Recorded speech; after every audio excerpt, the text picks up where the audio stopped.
Welcome to Crossroads. My name is Lena Schuler, and you may have heard from a friend or seen recently that Crossroads was part of freeing over 45,000 families from medical debt, totaling $46 million in medical debt around our country. And if you are part of the church and you are a generous giver, you did that. And I experienced great joy in seeing what the news had to say about this. Check this out. Crossroads Church locations in Kentucky, Tennessee, Ohio, and Indiana raised money to take care of other people's burden of medical debt. It's millions of dollars we're talking about debt just erased. $46.5 million of medical debt just completely erased. Oh my gosh, this is real. It's the yellow envelope. It's not a hoax. We're here to bless people. We're not here to have huge meetings. We're here to have an impact in our local communities. That is what we're all about. You know, I actually believe that I've experienced freedom through relationship with Jesus, and I want other people to be freed. I want other people to experience freedom, and that might mean freedom from medical debt like that. And so as a church, we put our money where our mouth is. We're not just about sitting around and having a good church service or creating some good content, but we want to be a blessing to people and cities in which the church resides. And so whether that means that we are helping to eliminate poverty, we are freeing people from medical debt, or rescuing girls out of sex slavery in India, all of that is true about our church because we're a church who wants to be like Jesus, and we want to offer freedom. And this could be your church, whether you join us right here online or at a location near you. And today we're in this series called Don't Panic, Take Heart 2020, because in the midst of this election year, we want you to have hope and we want you to take heart regardless of where you are in the political spectrum. And so we're gonna hear from my friend Allie, who has some things to say about how Jesus equips us to have healthy conversations.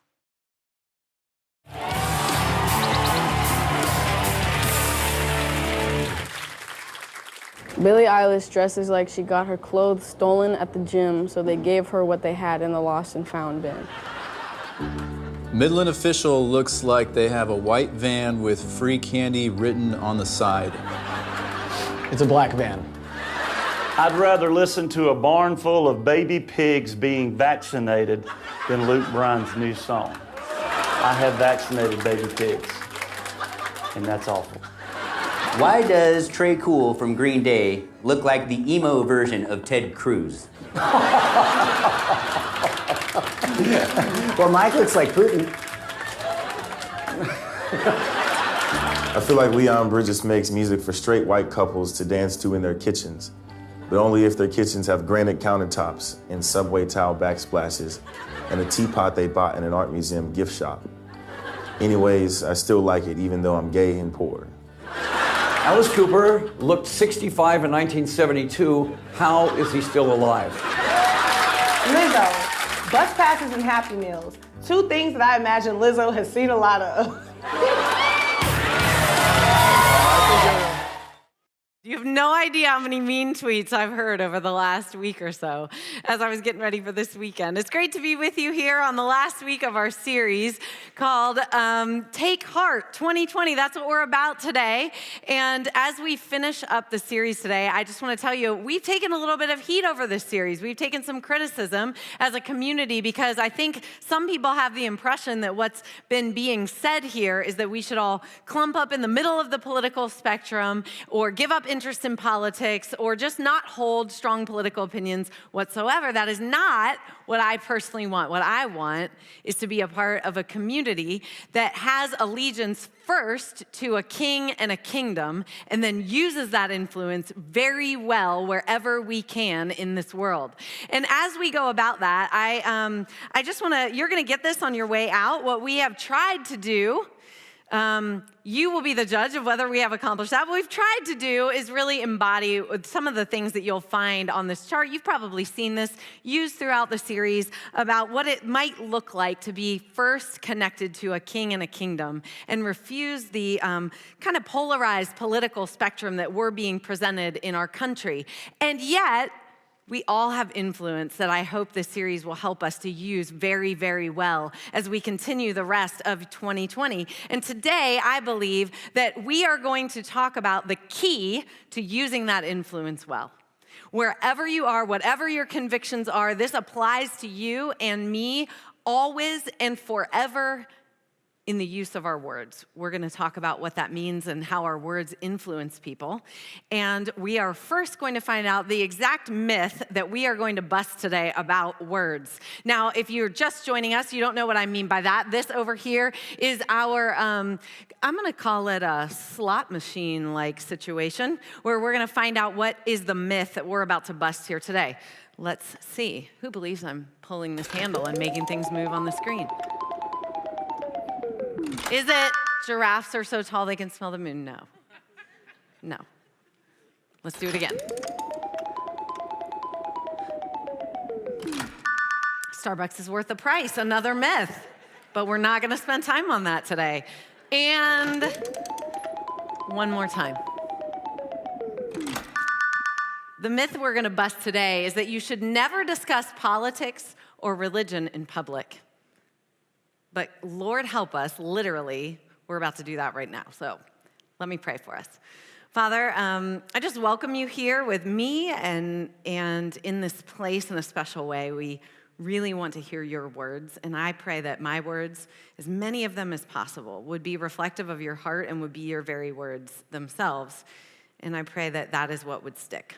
Your words and the influence that we know that they have to bring life. And so be here with us, and it's in Jesus' name that I pray.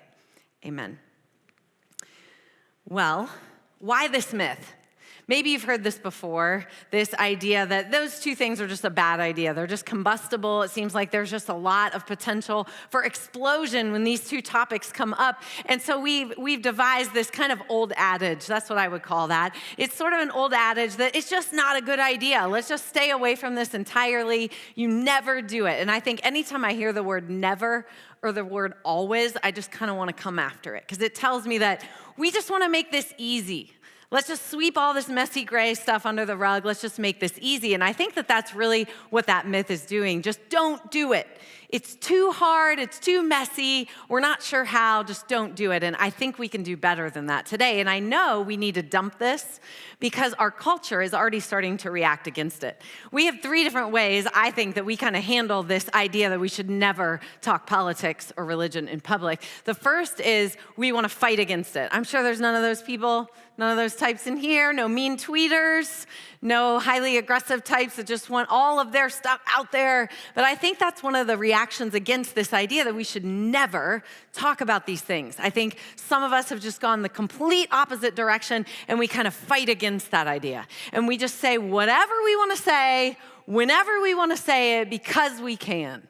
And I think being online has probably made this worse, maybe more inflamed, because we feel the anonymity of being behind a screen, being on a keyboard. And we forget that there are actual humans we're talking to that also have keyboards and screens. And we're interacting with them. We're using our words in a way that just kind of fights that. And the second way I probably have most I see probably more in my groups of friends and family is the passive-aggressive type. We don't want to kind of walk totally away from that myth because there's something interesting about it. Like we do like to avoid the messiness, but we have something we want to say. So we just enter conversations and I'm just going to drop in a comment. I'm going to walk away. I got to go to the bathroom. Or we online, we might do things like this. We might just repost an article with no comments attached. I'm just going to leave this right here for you guys, just in case you were interested.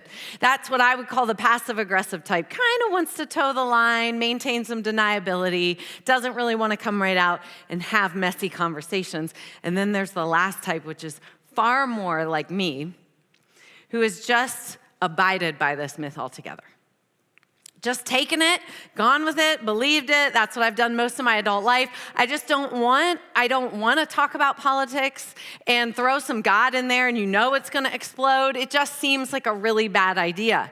And so I don't. I think I could best characterize my approach to politics by telling you I really like a quote from a movie. I've used this with my kids before, and yes, it is a British period drama. I like those. I say, if you don't have anything pleasant to say, you will kindly restrict your remarks to the weather. That's pretty much where I've been politically. I might have said that to my kids a time or two. They could probably repeat that back to you. You will kindly restrict your remarks to the weather. I mean, I literally engaged the weather rather than join a political conversation that happened between my husband and my father-in-law at Christmas this last year. I mean, I was all up in the blinds looking at it rain. I just kind of back away. And that really has been how I have approached politics, but it's really, it's probably from my past. All of us have some political context in our past. And mine, just so you know kind of where I'm coming from, is I grew up in a family with a strong culture of politeness. So first of all, if it was going to cause trouble, better just not to say it. As a matter of fact, better that we just maintain the appearance of peace and unity, not the actual thing. But we can just get out alive, that would be fine, let's just all be polite. So part of it comes from that, and the other part of it comes from, I really legit grew up in a home where my mom and dad, they weren't tense about politics. As a matter of fact, they would go and vote. They were always like good citizen, and they would go vote, and they would come home on election day wearing their stickers, and at dinner we would talk about who they voted for or what issues they voted for or against, and they almost universally picked the opposite of one another. And so, but they weren't tense about it. They would actually laugh at this discovery because it happened almost every time they would vote. They would go, well, I thought about this and I voted like that. And the other one would just laugh and go, I guess we completely canceled each other out. Like neither one of us needed to even bother.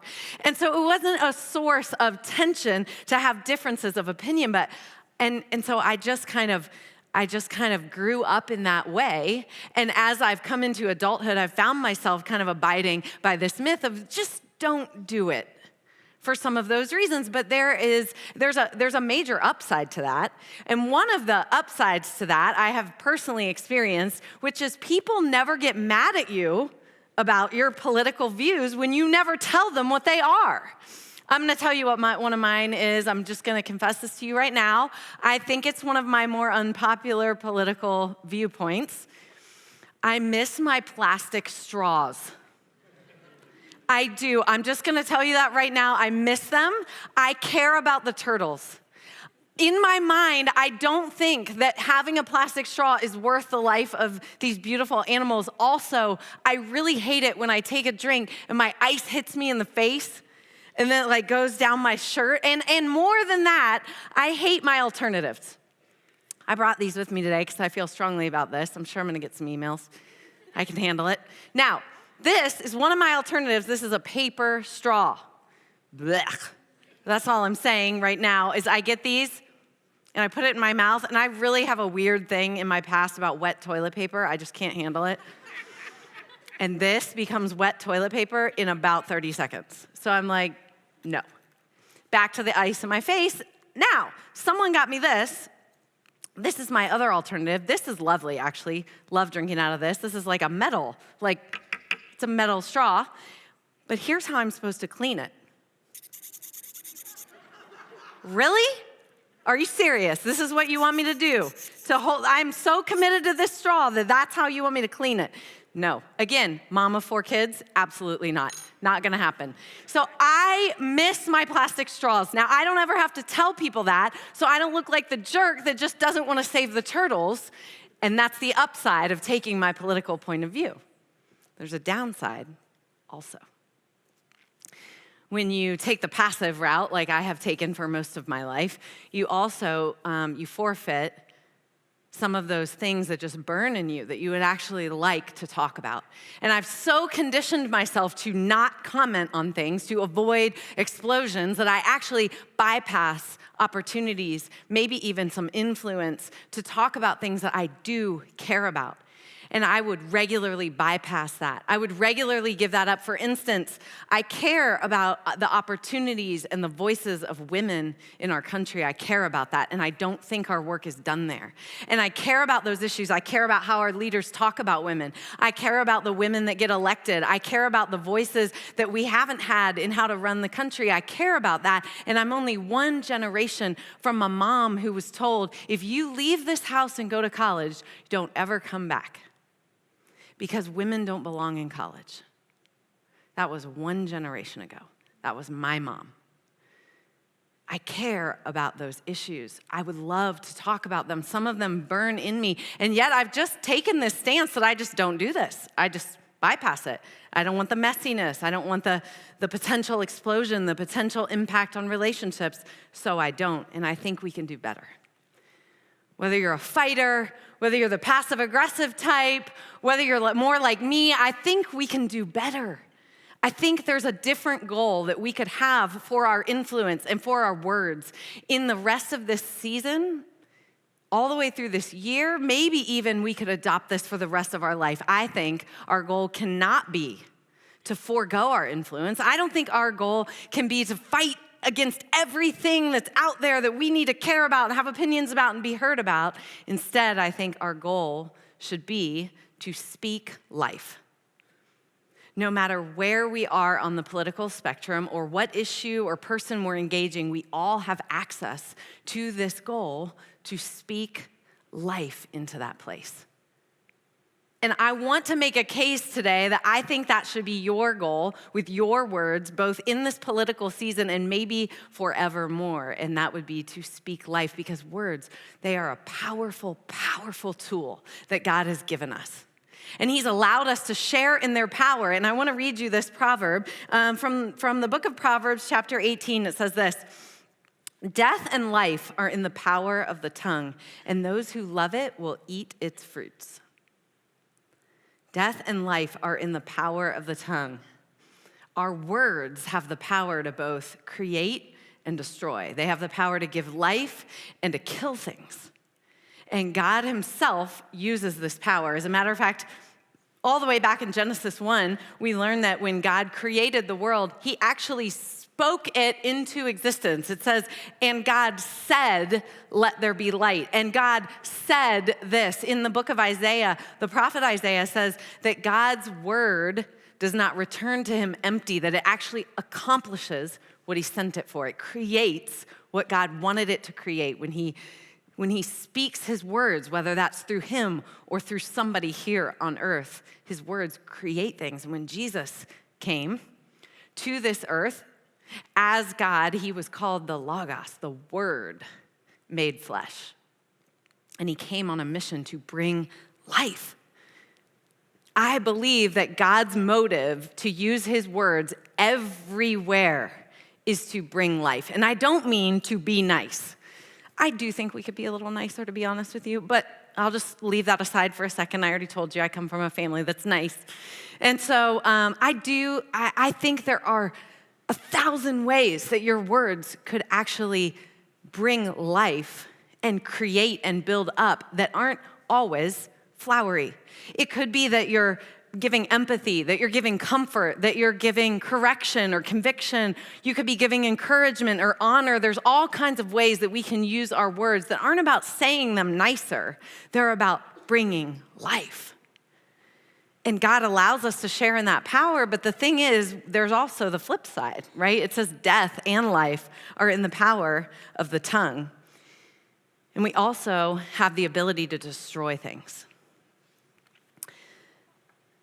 I know that you're probably like me, you can think of both of these things in your life. You can think of somebody who created something for you with their words, and you can think of somebody who tore something out of your life with a word that they spoke, who destroyed something in you with a word that they spoke to you. My positive example, somebody who built something into my life with her words, was my junior year in high school American history teacher, Mrs. Watkins. Teresa Watkins was her name. She was amazing. And she said to me, I've replayed this so many times. I know this is a direct quote, but I've lost the whole context. I don't know why we were talking about this. It has nothing to do with American history. I don't know why she said this to me because I can't reconstruct the rest of the conversation, but I will never forget her words.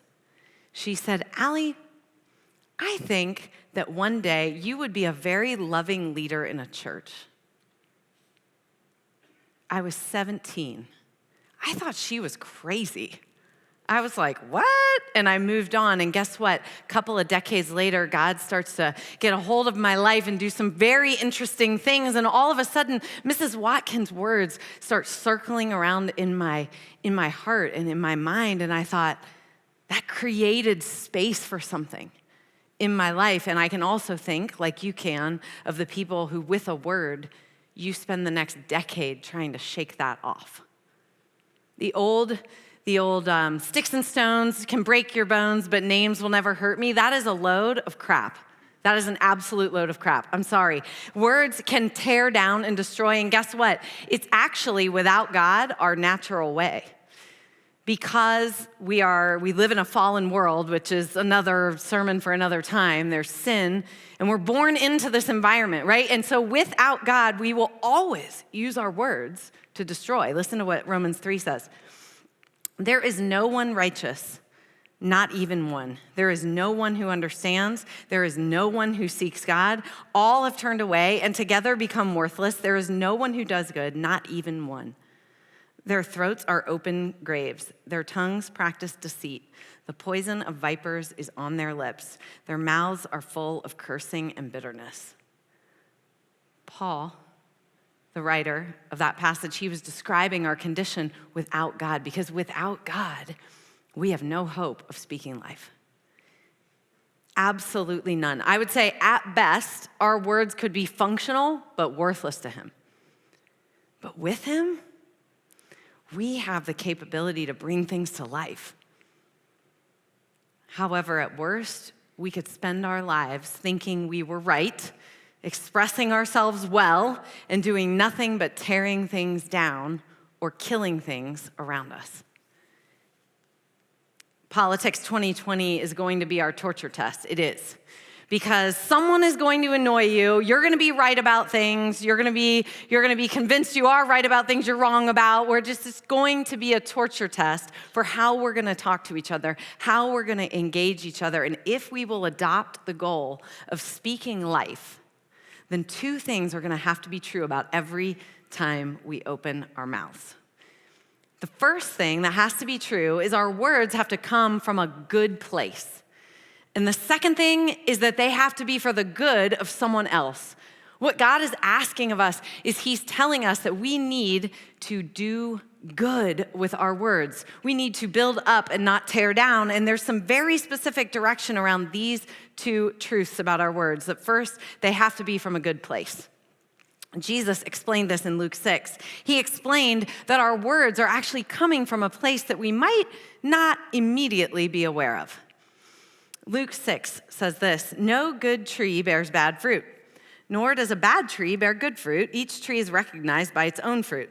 People do not pick figs from thorn bushes or grapes from briars. A good man brings good things out of the good stored up in his heart, and an evil man brings evil things out of the evil stored up in his heart. For the mouth speaks what the heart is full of." I love that last line. It's actually been one of my favorite verses for a long, long time because it kind of stops me cold. I want to read that one more time. The mouth speaks what the heart is full of. That means that our words are overflowing from our heart. They're not originating on our tongue. They're not even originating in our mind. They're originating from what in Hebrew thought the heart was the center of our being. It was what brought everything together. It's the thing that actually makes the decisions because it's underneath everything that drives us to do or say what we do and say. The heart was the seat, the essence of who you are. And Jesus is saying here, that's where your words are actually coming from. And if it's good, they'll be good. And if it's bad, they will be bad. Because words are giving us away all the time. I have a friend who calls this the cup principle. She says that when you knock over a cup of coffee, it's coffee that gets spilled out. When you knock over a cup of coffee, it isn't milk that spills out, it's coffee. And politics we're gonna bump each other. We are. I mean, that's inevitable, right? It's why I don't wanna talk about things, because we're gonna bump each other and it's gonna get messy and we're all gonna think and feel different things and we're gonna bump up against each other. And guess what? When we get bumped, whatever is in here is gonna come out here. That's what Jesus is saying. And so sometimes we're talking from places in our hearts that just aren't his. And I always feel like we're all in this process, any of us that want to follow Jesus, any of us that are actually seeking God, we're all in this process of more and more of our heart being his.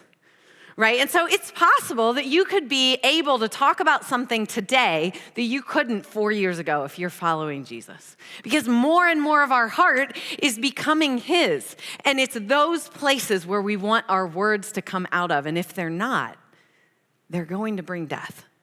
They're not going to bring life. Because out of the good words come. Words that bring life. I decided to kind of put myself under the microscope. I decided to ask a couple of my friends and my kids, because kids are awesome at this. My kids are like 8 to 14, so they got a lot to say about me.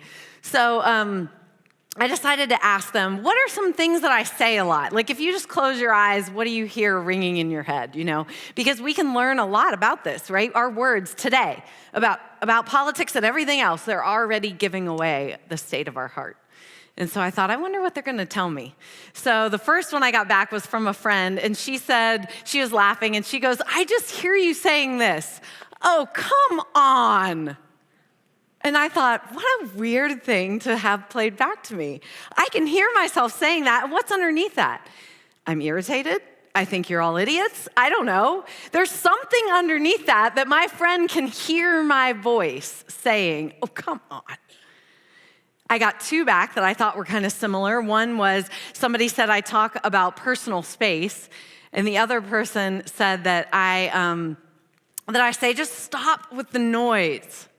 Maybe you could chalk that up to being a mom with 4 kids in the house, but also maybe there's something about my heart. Maybe am I pushing people out? Do I want to isolate a little bit? I want to be by myself? At least it's worth asking God a question about, right? I would encourage you to do this. I would encourage you to do the same. You want to text somebody today and say, when you think of me, what are the phrases that come to mind? What's the tone of voice that comes to mind? What stories do I tell a lot? One of my daughters did make me smile. She said, Mommy, you always tell me the same thing. You always say, I love you with all of my heart. And I was like, now that was worth the whole exercise. Now my husband, it was a busy text at work. He didn't quite grasp exactly what I was driving for. He thought I meant just the isolated vocabulary words that I probably repeat more than others, just pure repetition. He said the 2 words that I probably use at the top of my vocabulary list are Bible and wine. And I was like, he might not be wrong. After I explained what I was really driving for, he's like, I'm gonna let my answer stand. So anyway, we had a lot of fun with it. But what I learned is your words, they are putting your heart on display. They are. And whether you want to hear it or not, they're coming out of whatever's already inside of us. If we want to use our influence well, then we want to speak from places in our heart that are good because they're God's. Our words don't just need to come from a good place, they need to be aimed at going to a good place. And this is the most interesting part to me as I studied. I hope we're getting to know each other well enough to know that I'm not going to talk to you about something unless I've read pretty much all the things that the Bible has to say about it. And one of the most fascinating things that I consistently saw in different ways and places in Scripture is that our words actually should be aimed entirely at the good of the hearer, entirely at the good of the listener.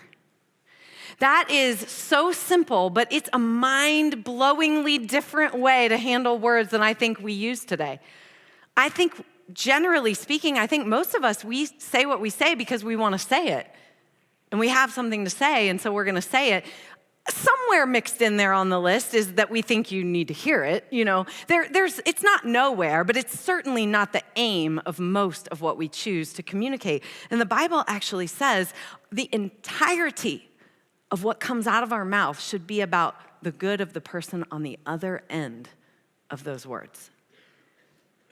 I had to just sit and think about that for a while. I really did, because I think it is that radical a concept for how to use our words. We know when we hear the opposite, right? We absolutely know it.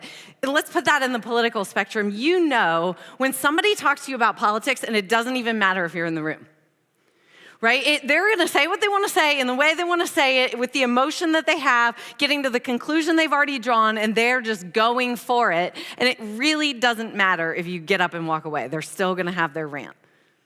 Maybe we each have a rant. You know, maybe that's a good question to ask when you text your friends. Do I have a political rant? That would be a great question to ask, because sometimes it doesn't even matter if there's a listener. We are literally talking entirely for our own benefit, entirely for our own satisfaction. And just to get things, quote, off our chest, that is the opposite of what the Bible says that we should do with our words. I want you to listen. You know, I must point out just for a second that me, the one that won't say anything, that is no more life-giving, right? Than somebody who just rants about all the things they want you to hear.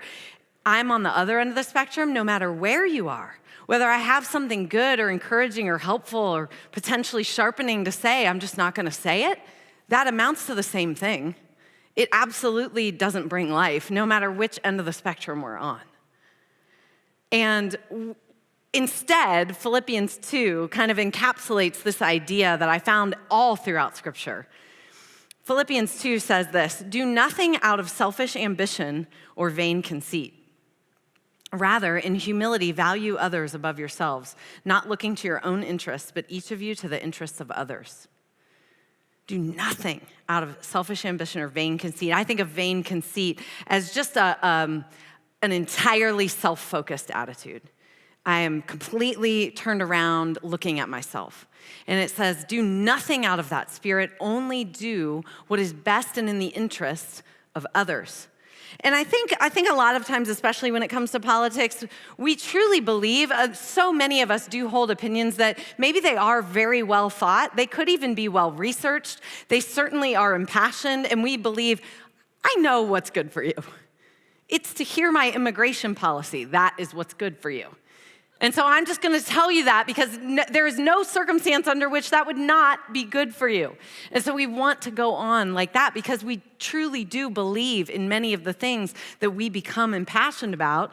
And I want to add the next part of that chapter. Philippians 2 goes on to say this: in your relationships with one another, have the same mindset as Christ Jesus, who being in very nature God, did not consider equality with God something to be used to his own advantage. Rather, he made himself nothing by taking the very nature of a servant, being made in human likeness. And being found in appearance as a man, he humbled himself by becoming obedient to death, even death on a cross. It says we're to have that mindset in our relationships with one another that are just like that. Now, what is the that? Jesus was God. He showed up here as God. That means everything he thought was right. Everything he said would have been justified. Had he wanted to say all the things, he would have had every right to do that. He could have exercised any power, any right that he had, anything, and instead what he did is he actually confined himself to humanity. He actually held himself back in a bunch of ways to show up here on a mission to bring life. That is what those verses are telling us. Be so focused on the person that you are talking to, the person that you are relating with, that you are willing to constrict yourself to bring them life if necessary. And not only was he doing that, he restricted himself to the whims of humanity to the point that he actually died on a cross. And this is what makes him far, far greater than just our good example. Because it's really tempting sometimes to think of Jesus as a good example. And if we did that in this case, we'd be right to do that, but we would still be where we are. We would still have the same conversations. We'd still have the same mixed up hearts that spew blah all over each other when we talk about politics. And instead, what he did was he became far more than a good example. Let's go on and finish the rest of this passage and find out how he did that. After he died on the cross, this is what it says. Therefore, God exalted him to the highest place. He gave him the name that is above every name, that at the name of Jesus, every knee should bow in heaven and on earth and under the earth, and every tongue acknowledge that Jesus Christ is Lord, to the glory of the Father. And Jesus is not just a good example of how we're supposed to treat each other. He is the means by which we will ever have any hope of doing that. He is not just the example of how to talk to each other better or be nicer or have the right opinions. He is the only hope that we have to ever turn around our self-focus and be concerned about the welfare of another person. He's the only hope I have in ever wanting to open my mouth when maybe somebody's going to explode out the other end. He's the only hope we have that our hearts will ever become truly good so that good words come out of us. Because where our hearts are not his, our words will never be. And I want us so much to embrace this goal of speaking life, not just in the kind of dark political thing that we're facing in 2020, but everywhere we go. We have this crazy advantage as people who want to follow Jesus, or at least are open to considering that. We have this unbelievable thing at our fingertips where we could speak the very words of God and actually impact something around us, actually bring life to somebody who's down or doesn't have it, actually sharpen and communicate things that would bring life into political spaces even that are only and ever filled with darkness right now. I don't want us to forfeit that right. I just don't want us to play the game the world plays. I want us to instead adopt the goal of speaking life. And for that to be true, we have got to keep asking ourselves these two questions, right? You're going to get engaged in political conversations. Someone's going to tag you online. They're going to talk to you at lunch, at work, or whatever. My husband walked up on two people at the gym. They were actually having a fight because the news was on in the locker room. And he walks up on them at the gym, and they're like fighting. And he kind of backs up and picks another locker. But one of them yelled, "You're just like my ex-wife. You just say what you want, and then you walk away." That is not a helpful way to engage. That is never going to bring life. Instead, we have to constantly be asking ourselves these two questions. One, are my words really coming from a place in my heart that is good? Are they coming from a good place? And number two, can I really honestly tell myself I am speaking for the good of the person that is with me? If the answer to one of those questions is no, what do you do, right? Because there's going to be no's. There's going to be times where your heart is not in a good place. It's just not there. Or you could talk about that subject, but just not with that person. And you really can't honestly say that you have their good in mind to have this conversation. And I'm just saying, not out of passivity, out of integrity. We need to be the kind of people who are strong enough to say, this is not the right conversation for us to have. Because God takes our words that seriously. That if the answer to one of those is no, that we would be people of integrity who would say, I'm not even going to have this conversation because I cannot speak life. I can't. And I don't believe that's being passive. I believe that's showing integrity and honor to what God believes our words should really be about. But what if it's yes? I mean, what if it's yes? If you can engage in a way that is helpful, in a way that really prioritizes the other person, in a way that really can speak life, my goodness, engage. let's not walk by the opportunities that are right there in front of us. And I want to tell you, here's what I do, because you know I've had to get better at this. This is not my wheelhouse. I've discovered a very helpful principle that I want to give to you, and I call it the two-way conversation. I've got two conversations going when I engage in kind of these tense conversations with people. And one of the conversations is, of course, between me and whoever I'm talking to, and the other conversation is between me and God. One's going this way and one's going this way. And because, and only because, I try now to have the intention to speak life, I'm asking God, can you show me something about this person? Would you tell me what's really going on here? Would you give me the right question to ask? Would you help me to listen? Would you help me to hear what's underneath this? Would you tell me what's at the foundation, at the bottom? And friends, it's incredible how many times something amazing will just pop out in the middle of a tense conversation where you have the ability to insert life. This is a skill. This doesn't happen just overnight. It's easy, much easier to either say never or just say whatever the heck you want to say. But I think we have to be in the messy in between, where we're willing to engage God. We're in those spaces where we think we might actually be able to do this okay, and try to speak life. I want to invite the band to come back out, because I think there's a way that we should end this series. This whole series, what we've really been trying is to drive to the bottom. Instead of talking about how you're going to vote, what we have been trying to do is get behind that and talk about what does it look like to have your first allegiance and all your decision-making run through a kingdom with a good king. And so we're going to have a moment together right now where I want to invite you to declare your allegiance to that king in a very special way. I thought about the fact that my kids, they say the Pledge of Allegiance still at school. I know some of us have mixed feelings about whether that's a good thing or a bad thing. In this particular case, I'm just going to borrow the concept to say it's a good thing when your heart is fully engaged and pointed at God to stand up and declare your allegiance to him above any policy, party, or person that we might engage in our political year. And so I want to invite you to do that right now, and let's declare our allegiance. You can stand up with me, and Justin's going to lead us.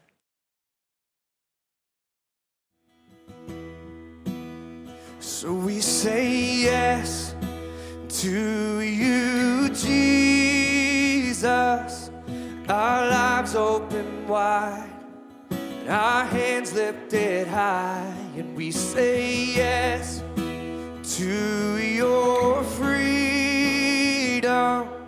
We bow down before as we worship you, Lord. Oh, we say yes to you, Jesus, our lives open wide, and our hands lifted high. We say yes to your freedom. We bow down before as we worship you, Lord. Oh, we say yes, Jesus. Yeah.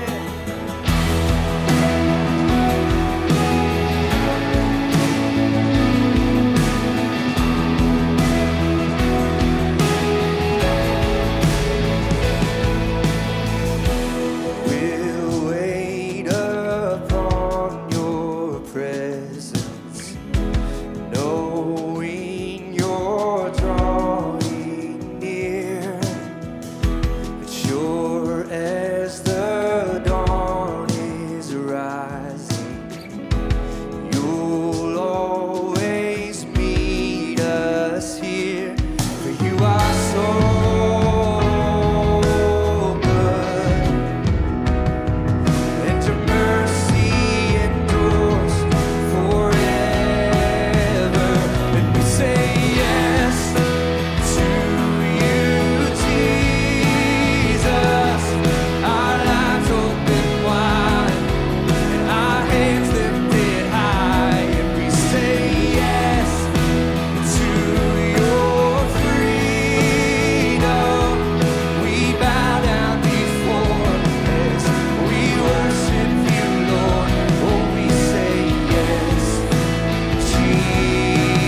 steadfast love our compass, and your faithfulness our guide.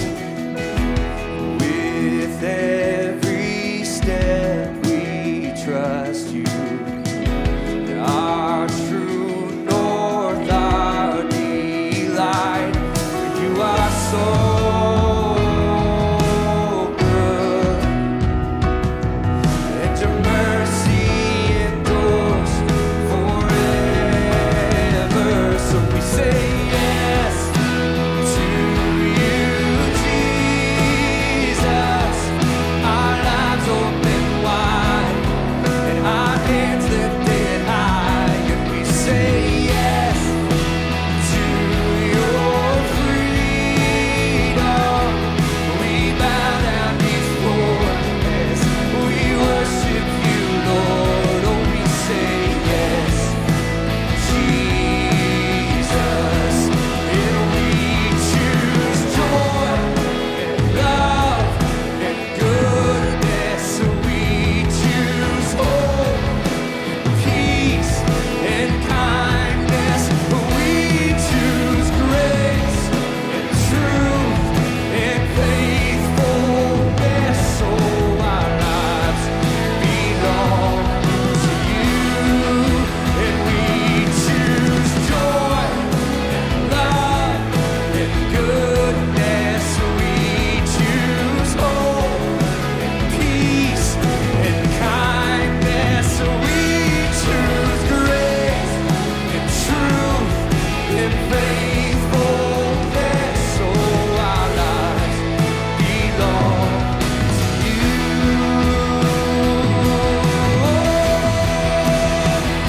So we say yes to you, Jesus. Our lives open wide, and our hands lifted high. We say yes to your freedom. We bow down before as we worship you, Lord. We say yes, Jesus.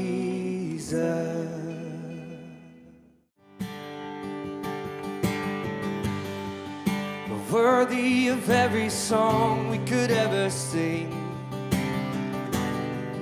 and worthy of all the praise we could ever bring. You're worthy of every breath we could ever breathe. We live for you, God. Oh, we live for you. We'll sing that again. Sing worthy. And worthy of every song we could ever sing, worthy of all the praise we could ever bring. Yeah, you're worthy of every breath we could ever breathe. We live for you. Oh, we live for you. And now we'll sing his name, Jesus. Jesus, the name above every other name. That's right. And Jesus, the only one who could ever save. You're worthy of every breath we could ever breathe. We live for you. Oh, we live for you. We sing holy and holy. There is no one like you. There is none beside you. Open up my eyes in wonder. Show me who you are and fill me with your heart.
powerless today.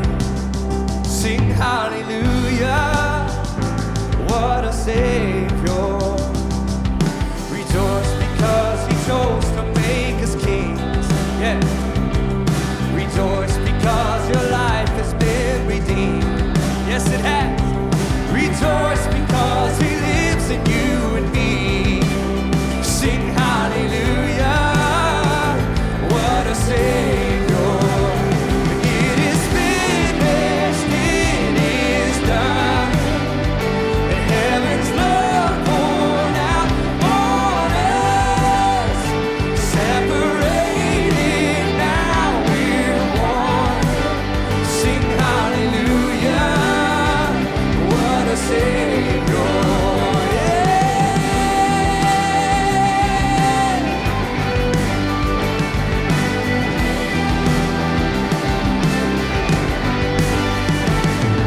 Rejoice because the kingdom is at hand. Rejoice because His peace will rule the land. Rejoice because our God became a man. Sing hallelujah, what a Savior. It is finished, it is done. And heaven's love poured out on us. Separated, now we're one. We sing hallelujah, what a Savior.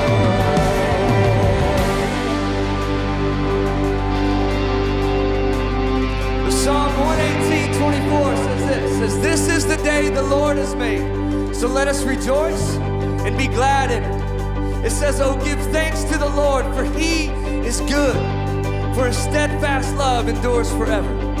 I hope right where you are in this moment, you can hear the truth of that. His love endures forever. No matter what changes come, His love endures forever. No matter how far you've gone, His love endures forever. So that is why we can rejoice, my friends. Put our hands together like this. We'll sing this together. Come on.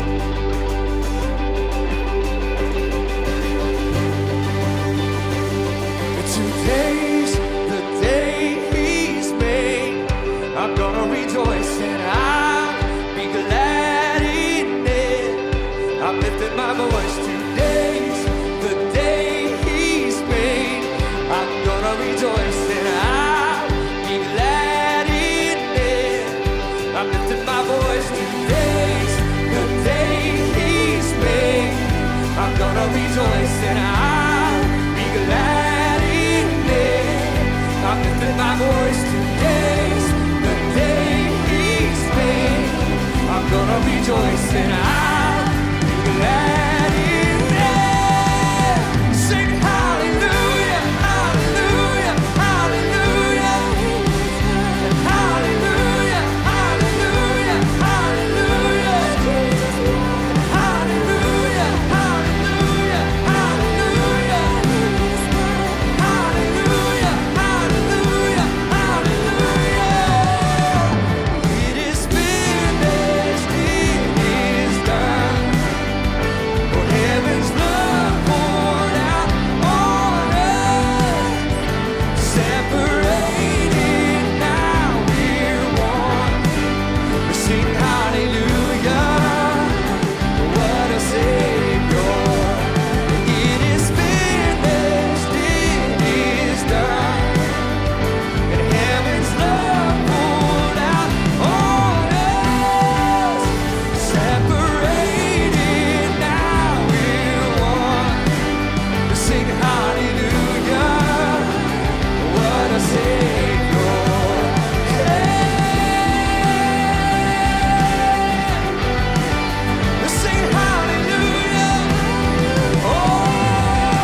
together like that, we call it worship because we're ascribing worth to God. Whether we believe those words with our whole hearts or we want to believe them a little bit deeper, when we sing those songs, it orients our day, our week, our life towards God in a new way. So thanks for joining us for that. You know, we have a team of people that would love to pray for you. Maybe you have something heavy on your heart or that you can't stop thinking about or something big coming up this week. We would love to pray for you specifically for that thing. So you could text us at 513-731-7400 or chat with us on the Crossroads website. And we have a volunteer that would love to pray for you. And if you've got questions about how to get deeper connected into the church, maybe find a group or a location near you, you could also ask that person over chat about how to do that and the best ways for you to personally connect. You know, I'm a giver to the church because I want to be about giving other people freedom that I've experienced. And I never have to question if my life has impact when I get to fuel financially people's lives being changed and finding physical and emotional and spiritual and financial freedom through the church. And so if you want to do that, you could become a giver today by heading to crossroads.net/give. Next week, you're going to get a full taste of who we are as a church because your adventure starts here. We're going to hear from our senior pastor, Brian Tome. You don't want to miss it. Check us out right here online or at a location near you. Have a great week.